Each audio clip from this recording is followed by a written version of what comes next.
পৃথিবীতে আমরা যখন ছিলাম না, আল্লাহ রাব্বুল আলামিন আমাদেরকে রূহের জগতে রেখেছিলেন, আলমে আরওয়াহ বা রূহের জগতে। সেখানে আমাদের আত্মাগুলো ছিল।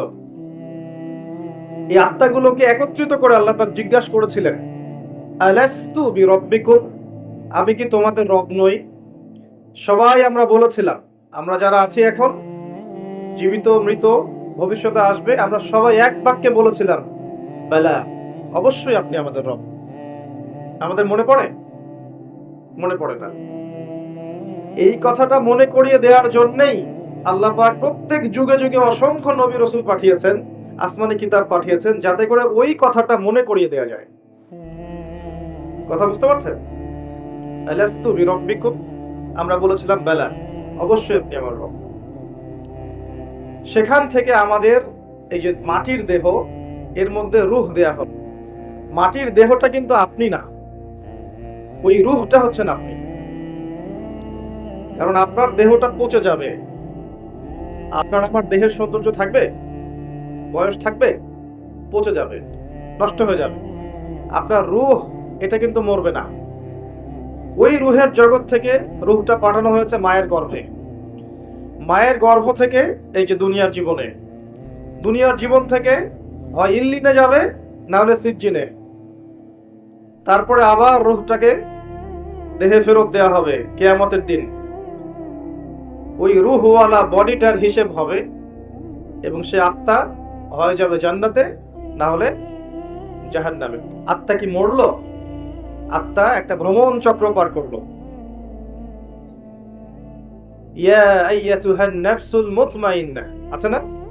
ইরজিই ইলা রাব্বিকি রাদিয়াতাম মারদিয়াহ, হে প্রশান্ত আত্মা, তোমার রবের দিকে ফিরে আসো, সন্তুষ্ট ভাজন হয়ে ফিরে আসো। ফাদখুলি ফি ইবাদি, আমার বান্দাদের অন্তর্ভুক্ত হয়ে যাও।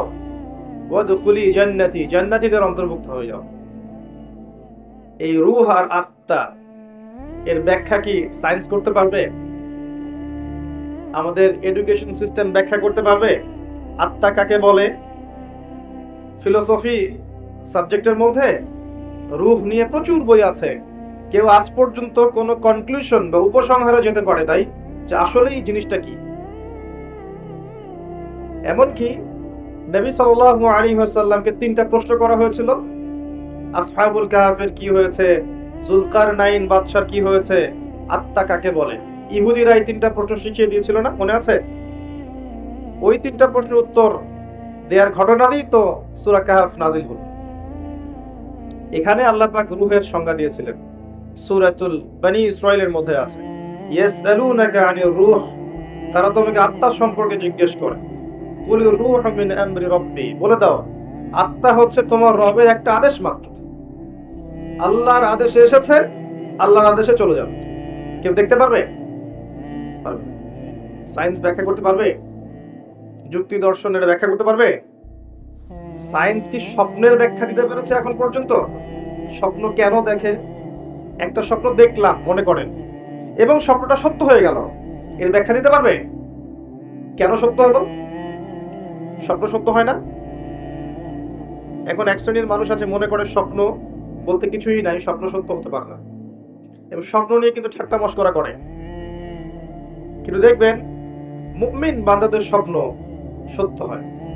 ভালো স্বপ্ন আল্লাহর পক্ষ থেকে দেখানো হয়, সত্য হতে পারে।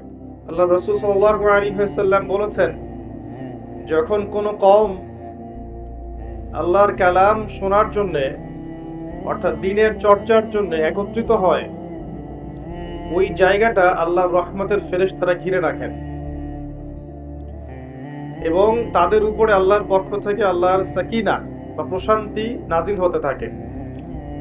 একই সাথে আল্লাহ রাব্বুল আলামিনের কাছে যে ফেরেশতারা আছেন, তাদের কাছে আল্লাহ পাক এই বান্দাদেরকে নিয়ে গর্ব করতে থাকেন। বলেন সুবহানাল্লাহ। আল্লাহ পাক আমাদেরকে নিয়ে এখন গর্ব করছেন, কোনো সন্দেহ নাই। একটা হাদিসে পেয়েছিলাম, বান্দা যখন মনে মনে আল্লাহকে ডাকে, আল্লাহ মনে মনে ওই বান্দাকে স্মরণ করে। আপনি রাতে শুয়ে আছেন, মনের মধ্যে অনেক কথা, হয়তো অনেক দোয়া আছে, চাওয়া পাওয়া আছে, কষ্ট যন্ত্রণা আছে, আপনি মনে মনে আল্লাহকে ডাকছেন, ডাকতে ডাকতে আপনার চোখ দিয়ে পানি বের হয়ে গেল, আপনি বুঝে নিয়েন ঠিক ওই মুহূর্তে আল্লাহ আপনাকে স্মরণ করেছে। এবং আল্লাহ আমাদের খুব কাছে আছে। ওয়াইদা সাআলাকা ইবাদি আন্নী ফাইন্নী করিব, হে নবী বলে দাও, তোমাকে যখন আমার বান্দারা আমার সম্পর্কে জিজ্ঞেস করে বলে দাও যে আমি খুব কাছে আছি।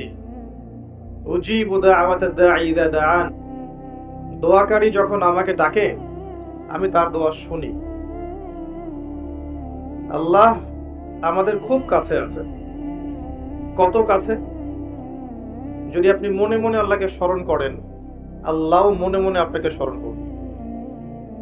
যদি আপনি একটা সমাবেশের মধ্যে আল্লাহকে স্মরণ করেন, আল্লাহ এর চেয়ে উত্তম সমাবেশে আমাদের কথা স্মরণ করবেন। আল্লাহ পাক এত কাছে আছেন যে প্রত্যেক রাতের শেষ অংশে আল্লাহ পাক প্রথম আকাশে নেমে আসেন। আল্লাহর নেমে আসাটা কেমন সেটা আমরা ব্যাখ্যা করতে পারবো না, এটা ব্যাখ্যা করার জ্ঞান যোগ্যতা কোনোটাই আমাদের নেই। আল্লাহর রহমত নিকটবর্তী হয়, বেশি গরম, আল্লাহ পাকের রহমত নিকটবর্তী হয়। এই সময় আল্লাহ পাক আহ্বান করতে থাকেন বান্দাদের উদ্দেশ্যে, কে আছো আমার কাছে কিছু চাইবে আমি তোমাকে সেটা প্রদান করব, কে আছো আমার কাছে কিছু দোয়া করবে আমি তোমার দোয়া শ্রবণ করব, কে আছো আমার কাছে ক্ষমা চাইবে আমি তোমাকে মাফ করে দেব। প্রত্যেক রাতের শেষ অংশে আল্লাহ রাব্বুল আলামিন এইভাবে আহ্বান করতে থাকেন ফজর পর্যন্ত। আর এই সময়টা দেখবেন আমরা হয় ঘুমে কাটাই, অথবা ফেসবুক, অথবা ইউটিউব, অথবা ক্যাসিনোর মধ্যে, কেউ জুয়াখানায়, কেউ পতিতালয়ে, কেউ আল্লাহ বিরোধী পরিকল্পনা করতে ব্যস্ত থাকে। কিন্তু আল্লাহ পাক প্রত্যেক রাতে তার বান্দাদের উদ্দেশ্যে এই আহ্বানটা করে থাকে। আল্লাহ পাক এত কাছে। মানুষ সেই আল্লাহকে ভুলে গেছে যেই আল্লাহ পাক ছাড়া ইবাদত পাওয়ার যোগ্য দ্বিতীয় কোনো ইলাহ নেই। এক সময় যে আল্লাহ ছিলেন আর কিচ্ছু ছিল না, শুধু আল্লাহ ছিলেন, আর কিছুই ছিল না, এই মহাবিশ্বের কিচ্ছু ছিল না। এক সময় শুধু আল্লাহ থাকবেন, এই মহাবিশ্বের কিচ্ছু থাকবে না। কুল্লু মান আলাইহা ফান ওয়া ইয়াবকা ওয়াজহু রাব্বিকা যুল জালালি ওয়াল ইকরাম, প্রত্যেকটা বিষয় বস্তু ফানা হয়ে যাবে, শুধুমাত্র আল্লাহ রাব্বুল আলামিনের সত্তাটা বাকি থাকবেন। আল্লাহ পাক সূরা আর রহমানে একটা আয়াত বারবার বলেছেন, ফাবিআইয়ি আলাই রাব্বিকুমা তুকাযিবান, তোমরা দুই জাতি জিন আর মানুষ, তোমরা আল্লাহর কোন কোন নিয়ামতকে অস্বীকার করো। কেন জিন আর মানুষকে বলা হচ্ছে? কারণ সূরা জারিয়াতের 56 নম্বর আয়াতে আল্লাহ পাক বলেছেন, ওয়ামা খালাকতুল জিন্না ওয়াল ইনসা ইল্লা লিয়াবুদুন, আমি জিন আর মানুষকে শুধুমাত্র আমার ইবাদত করার জন্য সৃষ্টি করেছি। এই কারণে জিন আর মানুষকে উদ্দেশ্য করে আল্লাহ পাক সূরা আর রহমানে বারবার বলছেন, তোমরা আমার কোন কোন নিয়ামতকে অস্বীকার করো। আল্লাহ রাব্বুল আলামিন এই সূরার মধ্যে বলেছেন যে আল্লাহ পাক তার সৃষ্টির এই যে কাজ, এতে ব্যস্ত থাকেন, প্রত্যেকটা মুহূর্ত তিনি ব্যস্ত থাকেন। তবে সানাফরুগু লাকুম আইয়ুহাস সাকালান, শীঘ্রই তোমাদের দুই জাতির জন্য আমি ফারেক হচ্ছি, দাঁড়াও, তোমাদের বোঝাপড়ার জন্য শীঘ্রই আমি ফারেক হচ্ছি, থামো। সানাফরুগু লাকুম আইয়ুহাস সাকালান, এই আয়াতটা এই সূরার মধ্যে একটা ভয়ঙ্কর আয়াত। আল্লাহ পাক জিন আর মানুষকে বলছেন, আমি বিজি আমার কাজে, কিন্তু তোমাদের জন্য আমি শীঘ্রই ফারেক হব। কিয়ামত ঘটানোর পরে তোমাদের হিসেব নিকেশের জন্য আমি শীঘ্রই নিজেকে ফারেক করছি, ওয়েট করতে থাক, জাস্ট ওয়েট এন্ড সি। মানুষ সে আল্লাহকে ভুলে গেছে যে আল্লাহ রাব্বুল আলামিন এখন জানেন যে আপনি কতদিন বাঁচবেন, জীবনে কি করবেন, কোন দিন আপনি কোন কোন বেলায় কি কি খাবার খাবেন, কোথায় কোথায় আপনি কি কি পাপ করবেন এবং কোথায় কোথায় আপনি কি কি পুণ্য করবেন, আল্লাহ পাক এখনই জানেন। আল্লাহ পাক জানেন আমাদের মধ্যে এখানে বসে থাকা প্রত্যেকটা মানুষ কে কোথায় কিভাবে মারা যাবে, কার জীবনে কি আছে, কার পরকালে কি আছে। আমাদের এখানকার মানুষদের মধ্যে কে কবরের প্রশ্নের উত্তর দিতে পারবে কে পারবে না, আল্লাহ এখনই জানেন। আল্লাহ পাক এখনই জানেন, এই মুহূর্তেই জানেন যে আমাদের মধ্যে কয়জন মানুষ এখানকার মধ্যে জান্নাতে যাবে। আর জান্নাতে যাওয়ার কোটি কোটি বছর পরে ওই বান্দারা কি কি নিয়ামত ভোগ করবে, আল্লাহ পাক এখনই রাইট নাও সেটা জানেন। আপনাকে আমি আল্লাহ চিনাচ্ছি, আল্লাহ পাক সেই সত্তা যে আমাদের মধ্যে কে কে জাহান্নামে যাবে বা যাবে কি যাবে না, আল্লাহ পাক এই মুহূর্তে সেটা জানেন। এবং জাহান্নামে যাওয়ার কোটি কোটি বছর পর তাদেরকে কি শাস্তি দেওয়া হবে, আল্লাহ এখনই সেটা জানেন। আল্লাহ পাক জানেন এই পৃথিবীর আগামী ভবিষ্যৎ কি, এই পৃথিবীবাসীর ভবিষ্যৎটা কি, কোথায় যাচ্ছে বিশ্ব, আল্লাহ এই মুহূর্তে জানেন। আল্লাহর জ্ঞানের মধ্যে সবকিছু আছে। শুধু তাই না, পৃথিবীর শুরু থেকে নিয়ে শেষ দিন পর্যন্ত মানব জাতি পৃথিবীর বুকে কি করেছে না করেছে, আল্লাহ পাক প্রত্যেকটা বিষয় লিখে রেখেছেন। ওয়ামা কানা রাব্বুকা নাসিয়া, এবং আপনার রব কিচ্ছু ভুলে যান নাই। পৃথিবীতে কোথায় কে কোন জুলুম করেছে, কে কোথায় জিনা করেছে, কে কোথায় মদ খেয়েছে, কে কোথায় নামাজ পড়ে নাই, কে কোথায় শিরক করেছে, কে কোথায় বেদাত করেছে, কে কোথায় সুদ খেয়েছে, কে কোথায় মানুষকে হত্যা করেছে, কোন জালেম কোথায় কোথায় মাজলুমদের উপর অত্যাচার করেছে, আল্লাহ পাক সব লিখে রেখেছেন। এটা হচ্ছে আমাদের রব। নবীজি বলে যাবেন তারাক্তু ফিকুম আমরাইন, আমি ছেড়ে যাচ্ছি মাত্র দুটো বস্তু, লন তাদিল্লু মা তামাসসাকতুম বিহিমা, তোমরা কোশ্চেন কারো পথভ্রষ্ট হবে না যতদিন পর্যন্ত এই দুটাকে আঁকড়ে ধরে থাকবে। এক নাম্বার কিতাব আল্লাহ, আল্লাহর কিতাব আল কোরআন। দুই নাম্বার ওয়া সুন্নতি নবীহি, তার নবীর সুন্নাহ অর্থাৎ হাদিসগুলো, সুন্নাহগুলো। আল্লাহ বলতে যাচ্ছেন কোরআন এবং সুন্নাহর মধ্যে প্রত্যেকটা বিষয়ের সমাধান আছে। এটাকে বিশ্বাস করেন? এই বিশ্বাস যার নাই সে কখনো মুসলিম না। যার মনে এই বিশ্বাস নাই যে কোরআন এবং সুন্নাহে সবকিছুর ব্যাখ্যা আছে, সমাধান আছে, সে প্রকৃত মুসলিম হতে পারে নাই, প্রকৃত মুমিন হতে পারে নাই। মুত্তাকি মুহসিন হওয়া তো অনেক দূরের কথা। প্রথমে বলেছিলাম কি, আমাদের বিশ্বাসের পিলার অবশ্যই হুদাল লিল মুত্তাকিন, এই বইটা মুত্তাকিদের জন্য হেদায়েত। কারা মুত্তাকি? আল্লাযীনা ইউমিনুনা বিল গায়ব, যারা অদৃশ্য বিশ্বাস করে। আমরা বিশ্বাস করি মাহফিলের চতুর্দিক ফেরেশতা ঘিরে রেখেছেন। আমরা বিশ্বাস করি আল্লাহর রহমত সাকিনা এখানে বর্ষিত হচ্ছে। আমরা বিশ্বাস করি আমাদের কথা আল্লাহ পাক এখন তার নিকটস্থ ফেরেশতাদের সামনে আলোচনা করছেন। আমরা বিশ্বাস করি। কিন্তু যারা অবশ্যই বিশ্বাস করে না, যারা জিনে বিশ্বাস করবে না, যারা পরকালে বিশ্বাস করে না, যারা মালায়েকায় বিশ্বাস করে না, কবরের আযাব, জান্নাত, জাহান্নাম, মিজান, ফুসিরাত এগুলোতে বিশ্বাস করে না, তারা কি এগুলো বিশ্বাস করবে? করবে না। তাদের বিশ্বাসের মানদণ্ডটা সরে। আমাদের বিশ্বাসের মানদণ্ড যেমন গায়েব, অদৃশ্য। আল্লাহ অদৃশ্য নন। দেখেছেন কখনো? মালায়েকা, ফেরেশতা দেখেছেন? ওয়া কুতুবিহি, সমস্ত আসমানি কিতাবগুলো দেখেছেন? একটা দেখেছেন? আমাদের এখন অনেক মুসলিম যুবক আছে যারা কোরআন কখনো চোখেও দেখে না।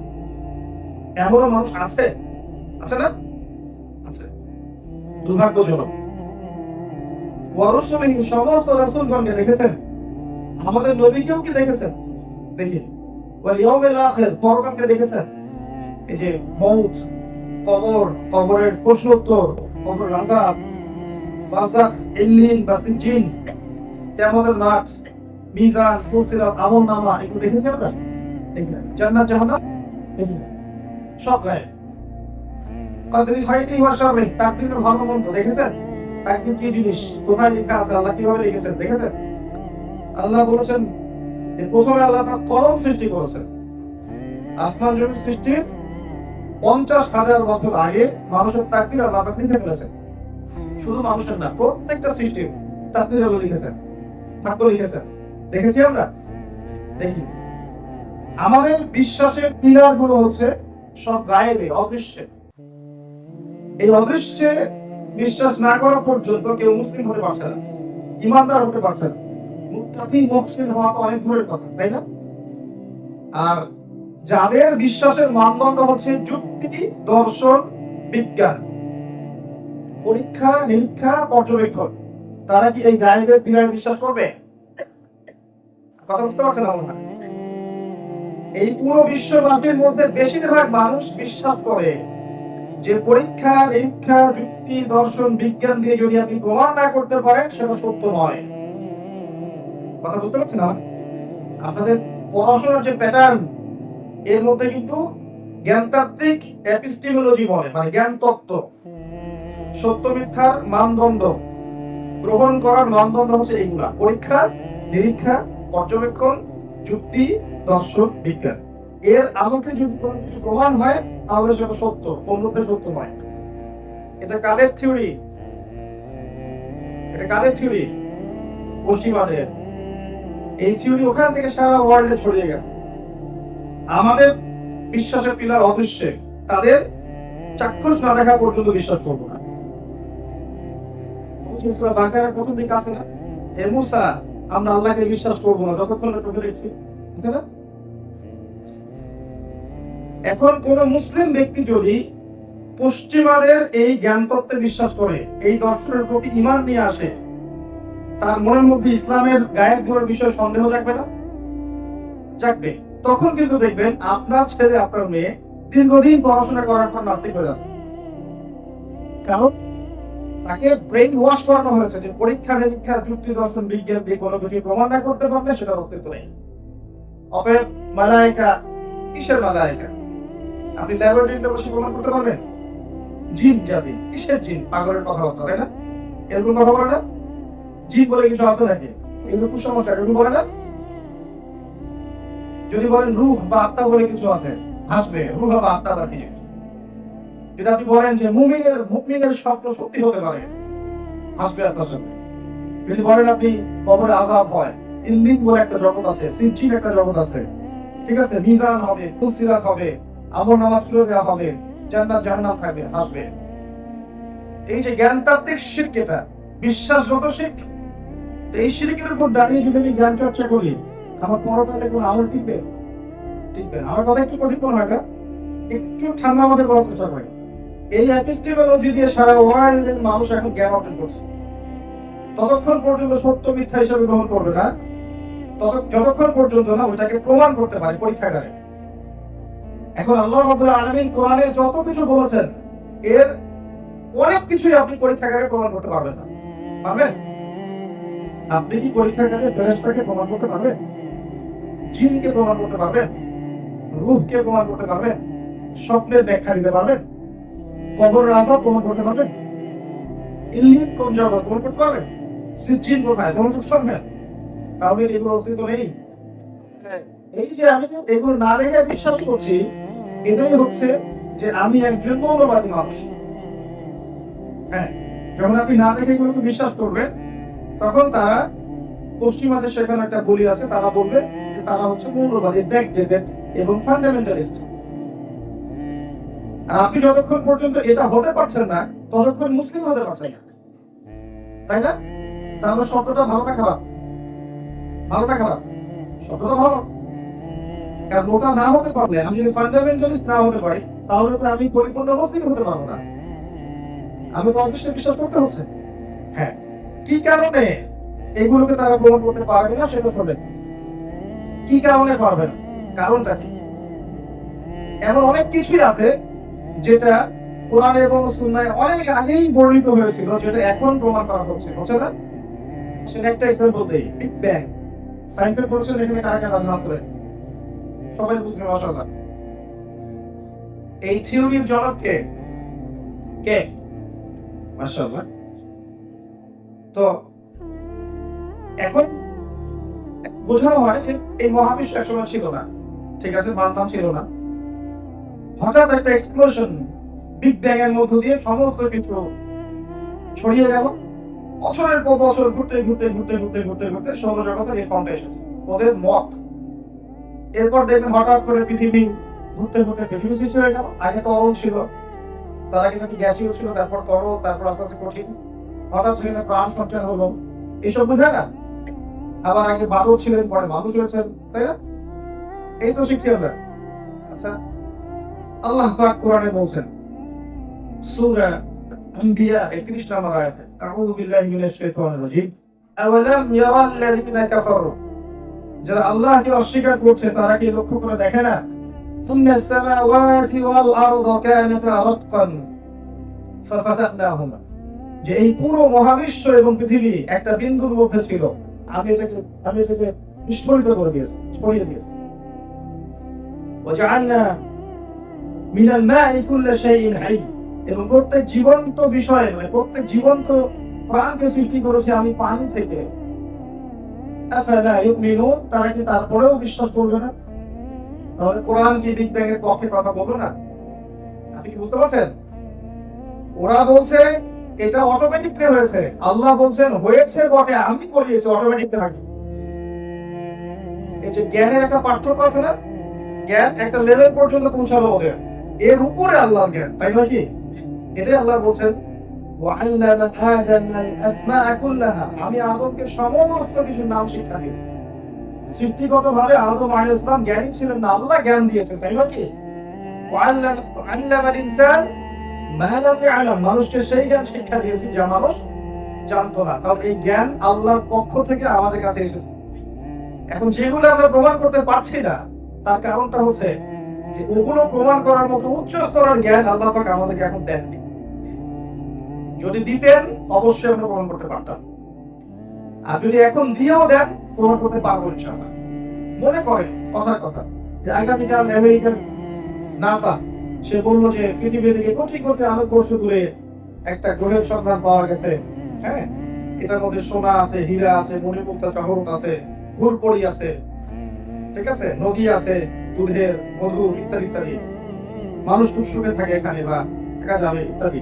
এরকম তারা বলবো, একটা তুমি দিল দিয়ে ওই গ্রহটার নাম বললো যে ওটার নাম হচ্ছে JNNAT 00001234 ইত্যাদি। ওদের কোডগুলো এমন হয় না উদ্ভট। তো তখন দেখবেন পরের দিন পুরো বিশ্ববাসী বিশ্বাস করবে হ্যাঁ এটা সত্য হতে পারে, তাই না? কারেন্ট অ্যাফেয়ার্স এর পাতার কথা চলে আসবে, বিশেষ কোচিং করবে, মুখস্থ করবে, হ্যাঁ এটা নতুন গ্রহ আসছে, একটা এখান থেকে প্রশ্ন আসবে, আসবে না? আচ্ছা, মানে যদি আল্লাহ পাক ওই জ্ঞানটা দিয়ে দেন ওইটা আবিষ্কার করার মতো, তখন কিন্তু এরা বিশ্বাস করবে। কিন্তু একই কথা আল্লাহ পাক কোরআনের শত শত জায়গায়, হাজার হাজার জায়গায় বলছেন, তারা বিশ্বাস করছে না। চাক্ষুষ না দেখলে বিশ্বাস করবো না, এই যে একটা মানে জ্ঞানতাত্ত্বিক পার্থক্য আমাদের সাথে, এটাই কিন্তু ঈমান আর কুফরের পার্থক্য করে দিয়েছে। যদি আপনি এই এপিস্টেমোলজিতে চলেন তাহলে নিঃসন্দেহে আপনাকে কুফরি করতে হবে। আপনি শিক্ষিত হয়েও কুফরি করে ফেলবেন, কেমব্রিজ, অক্সফোর্ড, হার্ভার্ড থেকে পড়ে আসবেন, এসে বলবেন ইসলাম এই যুগে চলে না, ওই যুগে চলতো, ইসলামের এই বিষয়গুলো মেলে না বাস্তবতার সাথে, ওইগুলো মিলত। তো জ্ঞান তত্ত্বটাকে ঠিক করতে হবে। আমাদের জ্ঞান তত্ত্বটা কি? গায়বে বিশ্বাস। ঈমানের 6 পিলারে কি? গায়বে বিশ্বাস। দ্বীন ইসলামের উপকার এবং সার্বিক বিজয় তখনই হবে যখন একে অপরের প্রতি আমরা শ্রদ্ধাশীল হব, একে অপরের প্রতি আমরা সহানুভূতিশীল হব এবং ঐক্যবদ্ধ থাকব। আমরা যতদিন থেকে বিভক্ত হয়েছি, একে অপরের পিছনে লেগেছি, কিবোধ, তহমত, অহংকার, রিয়া, লোক দেখানোর বিষয়ে অপবাদের সংস্কৃতি চর্চা করছি, তখন থেকে দেখবেন আমাদের ভিতরের শক্তিগুলো হারিয়ে গেছে।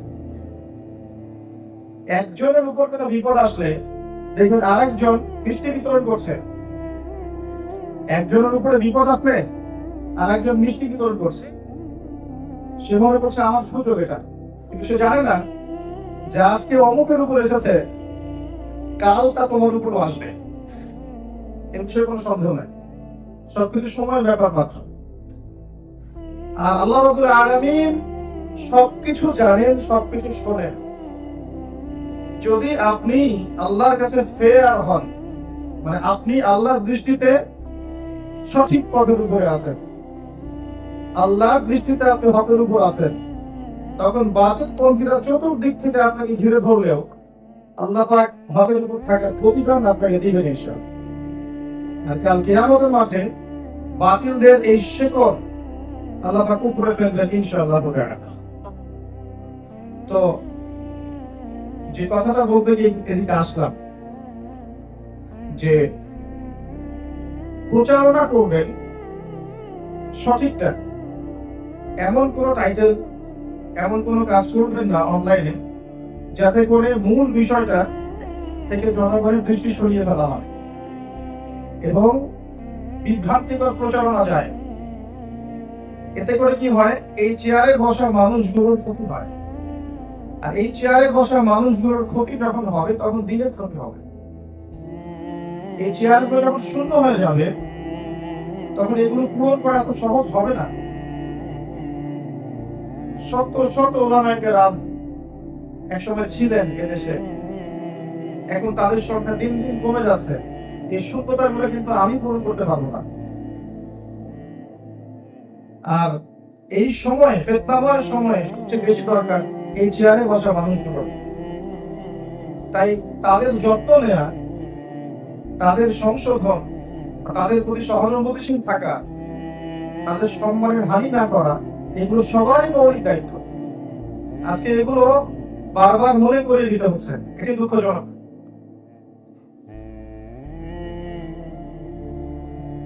আল্লাহ রাব্বুল আলামিন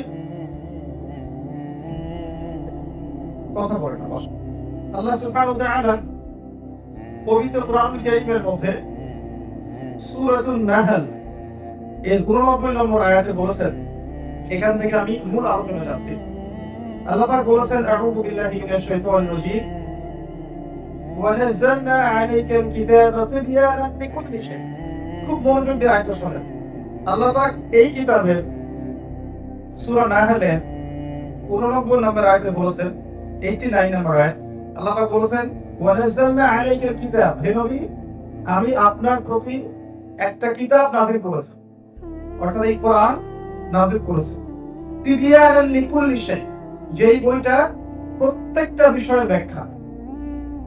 তিবয়ানান ব্যাখ্যা, লিকুল্লি শাই প্রত্যেকটা বিষয়। আপনারা কি শুনলেন? এই বইটা প্রত্যেকটা বিষয়ের ব্যাখ্যা আল্লাহ বলেছেন। এরপর আল্লাহ বলছেন ওয়া হুদান, এবং এই বইটা হচ্ছে হেদায়াত, পথ নির্দেশ, গাইডেন্স, ওয়া রাহমাতান এবং দয়া, আল্লাহর অনুগ্রহ, ওয়া বুশরা লিল মুসলিমিন, মুসলিমদের জন্য এই বইটা হচ্ছে সুসংবাদ। সুবহানাল্লাহ বলেন না? আল্লাহ বলছেন, হে নবী আমি আপনার কাছে এমন একটা কিতাব নাযিল করেছি যেই কিতাবটা প্রত্যেকটা বিষয়ের ব্যাখ্যা এবং হেদায়েত এবং দয়া এবং মুসলিমদের জন্য সুসংবাদ। আর আমরা জানি এই কিতাবের ব্যাখ্যা হচ্ছে কি? সুন্নাহ, জানি না? ওয়া মা আতাকুমুর রাসূলু ফাখুযুহু, রাসূল সাল্লাল্লাহু আলাইহি ওয়াসাল্লাম যা দিয়েছেন তা গ্রহণ করো, ওয়া মা নাহাকুম আনহু ফান্তাহু, তিনি যা থেকে নিষেধ করেছেন বিরত থাকো।